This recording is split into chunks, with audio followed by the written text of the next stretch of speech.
हाँ, तो सेक्शन 8 जो है इंडियन एविडेंस एक्ट का, ये बताता है हमें तीन टर्म को ये डिफाइन किया हुआ है: मोटिव, प्रिपरेशन, कंडक्ट। यानी कि मोटिव भी रिलेवेंट है, प्रिपरेशन भी रिलेवेंट है, कंडक्ट भी रिलेवेंट है। ठीक है। और हमें पता है जो रिलेवेंट होता है केवल उसी का एविडेंस कोर्ट में दिया जा सकता है, और जो रिलेवेंट नहीं होता है उसका कोर्ट में कोई एविडेंस नहीं दिया जाता है। यानी कि ये मैं प्रीवियस वीडियोस में भी बता चुका हूँ, अच्छे से आप जाकर देख लीजिएगा। यानी कि कोई भी फैक्ट जो रिलेवेंट है, रिलेवेंट मतलब जो जिसके होने या ना होने से कोर्ट के डिसीजन में इम्पैक्ट पड़ता है, कोर्ट का जो जजमेंट होगा उसमें फ़र्क पड़ जाएगा, तो वो रेलिवेंट फैक्ट होता है। और एविडेंस केवल रेलिवेंट फैक्ट के पर ही दिया जा सकता है। उसके अलावा कोई भी एविडेंस जो इररेलेवेंट है फैक्ट है उस पर नहीं दिया जा सकता है। इसका एग्जांपल भी मैं आपको दे देता हूँ। जैसे कि अगर मान लीजिए केस है मर्डर का या कल्पेबल होमिसाइड का, तो एविडेंस रेलिवेंट फैक्ट पे दिया जा सकता है। यानी कि इस पे दिया जा सकता है कि जो पर्सन है, जो एक्यूज्ड पर्सन है, जिस पर इल्ज़ाम है कि उसने मर्डर किया है, क्या उसने किसी उत्तेजना में आकर के उसको मारा, यानी कि सामने वाले ने उसको प्रोवोक किया कि मुझे मारो, इतना उसको गाली दिया, इतना उसको परेशान किया कि इस वजह से उसने उस जान से मार दिया, या फिर किसी लालच की वजह से मारा, इंश्योरेंस का पैसा मिलना था या कुछ लूटने के लिए, जेवर लूटने के लिए अगर मारा, तो ये दोनों ही फैक्ट की वजह से कोर्ट के जजमेंट में डिफरेंस आ जाएगा। मतलब पनिशमेंट दोनों का अलग अलग होगा। जो प्रोवोक किया है, जिसने प्रोवोकेशन की वजह से मारा है, मर्डर किया है या कल्पेबल होमिसाइड किया है, उसका पनिशमेंट कम होगा उसके मुकाबले जिसने बस पैसे के लिए मार दिया किसी को। तो ये एक रेलिवेंट फैक्ट है, तो एविडेंस दिया जा सकता है कि उसने क्यों मारा। ठीक है। तो सेक्शन 8 बताता है कि मोटिव रेलिवेंट है, यानी कि जो फैक्ट्स है, जो पर्सन है, जिसने जो एक्यूज्ड पर्सन है, उसका मोटिव क्या था। किसी को भी अगर जान से मारे हो तो उसका मोटिव क्या है तुम्हारा। क्या तुमने बस लालच में मार दिया पैसों के लिए, या फिर तुमने ग्रेव एंड सडन प्रोवोकेशन की वजह से मारा, या सेल्फ डिफेंस में मारा, अपने आप को बचाने के लिए मारा। मोटिव क्या है मारने का, ये रिलेवेंट है। प्रिपरेशन रिलेवेंट है। अगर कोई भी क्राइम कर रहा है, उसने उसके लिए क्या तैयारियां की है क्राइम करने के लिए। अगर बंदूक से मारा है तो बंदूक तो कहीं से खरीदा होगा, गोली कहीं से खरीदा होगा, उसने अगर किसी को जहर दे करके मारा गया है तो जहर कहीं से खरीदा होगा, मौका देखा होगा। तो प्रिपरेशन, उसने प्रिपरेशन क्या लिया, पता लगाया होगा कि ये पर्सन कब जाता है, सुबह कितने बजे निकलता है, तो ये पता लगाना भी एक प्रिपरेशन ही है। और कंडक्ट, कंडक्ट मतलब हरकत। हरकत किसका हरकत, एक्यूज्ड पर्सन का हरकत, विक्टिम है उसका हरकत, उसका कंडक्ट, ये भी रिलेवेंट है। अगर किसी ने कोई क्राइम किया हो, चोरी किया हो, और उसका कंडक्ट भी रिलेवेंट है। अगर उसके सामने कोई बोल दे भागो भागो पुलिस आया, अगर वो भागना शुरू कर दे तो ये कंडक्ट है, वो अपने हरकत से दिखा रहा है कि उसने चोरी की है, तभी तो भाग रहा है, नहीं तो उसे भागने की जरूरत क्या थी। ये कहावत भी चलती है ना, चोर के दाढ़ी में तिनका। तो कंडक्ट रिलेवेंट है। और कंडक्ट विक्टिम का भी रिलेवेंट है। अगर किसी के साथ कोई क्राइम हो गया हो, मान लो किसी के साथ रेप हो गया हो, तो उसके बाद उसका क्या कंडक्ट रहा। वो तुरंत भाग करके गई वो लड़की, पुलिस स्टेशन में रिपोर्ट लिखाई, ये एक उसका कंडक्ट, एक हरकत है, पुलिस स्टेशन में रिपोर्ट लिखाना, लोगों को बताना, चुप हो जाना, डिप्रेशन में चले जाना, बिल्कुल वेजिटेटिव स्टेट में चले जाना, दुखी रहना बहुत समय तक, ये एक हरकत है, ये कंडक्ट है। तो ये भी रिलेवेंट है। तो मोटिव, प्रिपरेशन, कंडक्ट, ये तीनों का तीनों रेलिवेंट फैक्ट है, यही सेक्शन 8 बता रहा है। चलिए इस सेक्शन को हम लोग अच्छे से पढ़ते हैं। Any fact is relevant which shows और कॉन्स्टिट्यूट्स अ मोटिव और preparation for any fact in issue, a relevant fact. तो fact in issue, a relevant fact हम लोग डिस्कशन कर चुके हैं ऑलरेडी। तो कोई भी फैक्ट, कोई भी ऐसा तथ्य जो या तो शो कर रहा है या कॉन्स्टिट्यूट कर रहा है क्या, मोटिव दिखा रहा है। एग्जाम्पल लेते हैं मर्डर का ही, मोटिव दिखा रहा है मर्डर का, नहीं इसको तो इंश्योरेंस का पैसा मिलना था इसलिए इसको मारा, ये एक मोटिव दिखा रहा है। तो ये इंश्योरेंस का पैसा मिलना ये रेलिवेंट फैक्ट है और इस पर एविडेंस दिया जा सकता है, ठीक है, यानी कि दिखाया जा सकता है एविडेंस के, इंश्योरेंस के पेपर्स दिखाए जा सकते हैं, एजेंट्स के साथ क्या बातें हुई, एग्रीमेंट्स दिखाया जा सकता है इंश्योरेंस कंपनी के साथ, तो ये मोटिव प्रूव कर देगा ऐसा कोई इंश्योरेंस का पेपर, तो ये रिलेवेंट होगा, इस पर एविडेंस दिया जा सकता है।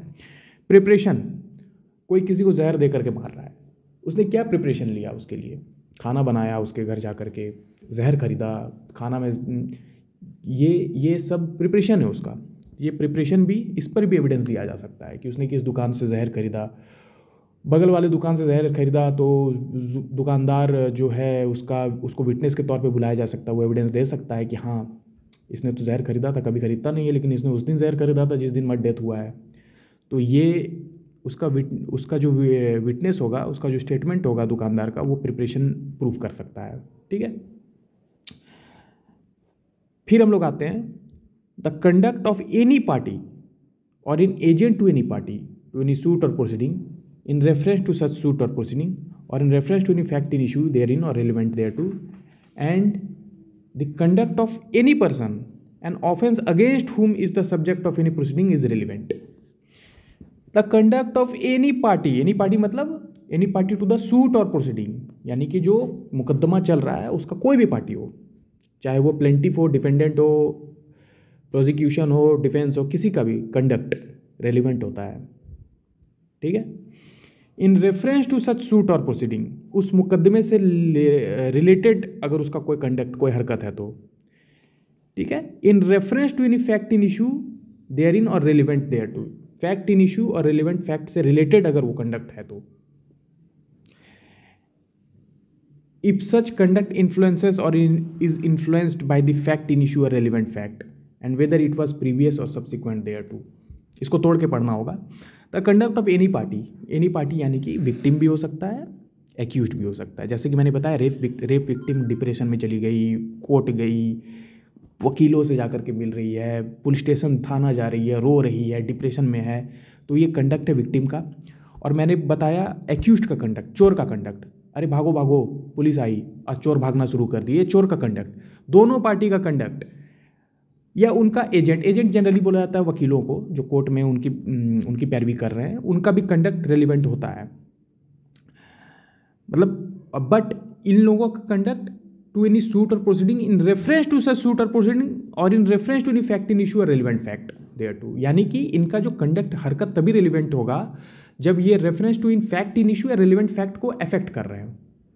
अब भाई कोई क्राइम करने के बाद उसने नाश्ते में क्या खाया, सत्तू पिया या फिर सब्जी खाया, ये रेलिवेंट नहीं है क्योंकि ये फैक्ट इन इशू या रेलिवेंट फैक्ट को अफेक्ट नहीं कर रहा है ना। तो जो फैक्ट इन इशू या रेलिवेंट फैक्ट को अफेक्ट कर रहा है वो हर कंडक्ट रेलिवेंट होगा। क्राइम सीन में गया एक्यूज्ड पर्सन और उसने उसका जो हथियार गिरा हुआ था या जो स्ट्रेंड खून से लथपथ कपड़ा था उसको उठा करके छुपाने की कोशिश की, ये सब कंडक्ट है। तो ये सब कंडक्ट फैक्ट इन इशू और रेलिवेंट फैक्ट को अफेक्ट कर रहा है ना, तो ही ये रेलिवेंट होगा। एक और पॉइंट है इसमें, वेदर इट वाज प्रीवियस और सब्सिक्वेंट, यानी कि कंडक्ट कोई जरूरी नहीं है कि क्राइम होने के बाद का ही कंडक्ट हो सकता है, क्राइम होने से पहले का भी कुछ कंडक्ट हो, कुछ हरकत हो। जिस लड़की का रेप हुआ, जिस पर्सन पे जो एक्यूज्ड पर्सन है रेप का, वो लड़की का पिछले एक हफ्ते से पीछा कर रहा था, लगातार पीछा कर रहा था, या उसको कॉल करने का प्रयास कर रहा था, उसको गंदी मैसेजेस कर रहा था। ये क्राइम होने से पहले की हरकतें हैं। क्या इस पे एविडेंस दिया जा सकता है? बिल्कुल दिया जा सकता है, क्योंकि प्रीवियस कंडक्ट भी रेलिवेंट होता है, ठीक है। चलिए अब आगे देखते हैं, हम लोग एक्सप्लेनेशन 1 को देखते हैं। The word conduct in this section does not include statements, यानी कि सिंपल और रॉ स्टेटमेंट्स होते हैं ना, वो कंडक्ट में गिनती नहीं आता है। अगर किसी के साथ क्राइम हुआ, किसी का सोना लूट गया, किसी के साथ कुछ गलत हरकत हो गया, रेप हो गया, या किसी का हाथ पैर तोड़ दिया गया, तो उसका जो स्टेटमेंट होता है कि किसी को जाकर के वो बता रहा अपनी कहानी कि अरे पता है उसने मेरा हाथ पैर तोड़ दिया, उसने मेरा ऑर्नामेंट्स छीन लिया मुझसे, या उसने मेरे साथ गलत किया, मेरी मॉडेस्टी आउटरेज की, मेरा शील भंग किया, ये स्टेटमेंट कंडक्ट में नहीं आएगा, सेक्शन 8 के कंडक्ट में नहीं आएगा ये, ठीक है। अनलेस, इसमें एक एक्सेप्शन है, those statements accompany and explain acts other than statements, यानी कि ऐसे स्टेटमेंट्स, ऐसा बयान जो एकम्पनी कर रहा है और एक्सप्लेन कर रहा है उन हरकतों को, यानी कि उन कंडक्ट्स को। जैसे कि मैंने बताया कि किसी का हाथ पैर तोड़ दिया, तो सिंपली जा करके वो किसी को अगर स्टेटमेंट देता है कि उसने मेरा हाथ पैर तोड़ा, तो ये कंडक्ट में नहीं आएगा, सेक्शन 8 के कंडक्ट में रेलिवेंट नहीं होगा सेक्शन 8 के। बट अगर सपोज हाथ पैर टूटा हुआ है, वो बुरी तरीके से घायल है, और फिर वो बिल्कुल किसी तरह करके खुद को घसीट करके जाता है और बताता है उसी हालत में, उसी वक्त, कि मेरा हाथ पैर तोड़ दिया, उसने तोड़ दिया, तो फिर वो स्टेटमेंट एकम्पनी कर रहा है और एक्सप्लेन कर रहा है एक्ट्स को, यानी कि उसका जो बोला हुआ बात है, उसका जो बोला हुआ स्टेटमेंट है, वो उसके कंडक्ट को, उसका जो ऐसे जाना, ऐसे बुरी हालत में जाना, ये एक्सप्लेन कर रहा है, दोनों एक दूसरे को सपोर्ट कर रहे हैं, है ना। तो वो स्टेटमेंट यहाँ पर कंडक्ट का ही पार्ट माना जाएगा, तो वो रिलेवेंट होगा, ठीक है। But this explanation is not to affect the relevancy of statements under any other section of this act. हाँ, और दूसरा एक्सेप्शन है कि अगर स्टेटमेंट्स, किसी का कोई बयान, एडमिशन हो, कॉन्फेशन हो, कुछ भी हो, वो अगर सेक्शन 8 के अलावा भी अगर किसी दूसरे सेक्शन में रिलेवेंट है, तो फिर हो सकता है भाई, फिर सेक्शन 8 को कोई दिक्कत नहीं है, फिर वो स्टेटमेंट पूरी तरीके से रिलेवेंट होगा। अदर सेक्शन में बहुत सारे, जैसे एडमिशन, कॉन्फेशन, बहुत सारा भी सेक्शन हम लोग आगे पढ़ेंगे, जिसमें किसी का किसी का स्टेटमेंट रेलिवेंट होता है, ठीक है। तो वो होता है, उसमें सेक्शन 8 उसको रोकेगा नहीं रेलिवेंट होने से, ठीक है। एक्सप्लेनेशन 2 हम लोग देखते हैं। When the conduct of any person is relevant, any statement made to him और on his presence and hearing which affect such conduct is relevant. मैंने एक एग्जाम्पल दिया था ना, कि अगर किसी ने चोरी की, उसके सामने अगर कोई बोलता है कि पुलिस आ गई, और वो चोर भागने लगता है, इसका मतलब है कि वो भागना भी एक कंडक्ट है, और वो रेलिवेंट हो जाएगा। कब हो जाएगा? कोई स्टेटमेंट दिया गया, कौन सा स्टेटमेंट? पुलिस आ गई, तो पुलिस आ गई एक स्टेटमेंट है, पुलिस आ गई एक स्टेटमेंट है। मेड टू हिम और ऑन हिज प्रेजेंस, उस आदमी के प्रेजेंस में बोला गया ना पुलिस आ गई, वो आदमी तो सुन रहा था, ठीक है, हेयर कर रहा था कि हाँ पुलिस आ गई, किसी ने बोला भाई पुलिस आ गई, और वो भागना शुरू कर दिया। वो स्टेटमेंट कि पुलिस आ गई, ये जो स्टेटमेंट है, इस पर भी एविडेंस दिया जा सकता है, क्योंकि ये रेलिवेंट होगा, ये स्टेटमेंट रेलिवेंट होगा। तो ये हम लोग सेक्शन 8 कंप्लीटली पढ़ लिए। आप लोग कमेंट सेक्शन में बताइएगा कि आपको इलस्ट्रेशंस भी मैं एक्सप्लेन करूं या ना करूं। अगर आप लोग बोलते हैं तो मैं इलस्ट्रेशंस भी एक्सप्लेन करना शुरू कर दूंगा, अदरवाइज हम लोग केवल सेक्शंस पढ़ के निकलेंगे, ठीक है। चलिए, आपका दिन शुभ रहे, और अगले सेक्शन के साथ हम अगले दिन मिलेंगे। धन्यवाद, थैंक यू।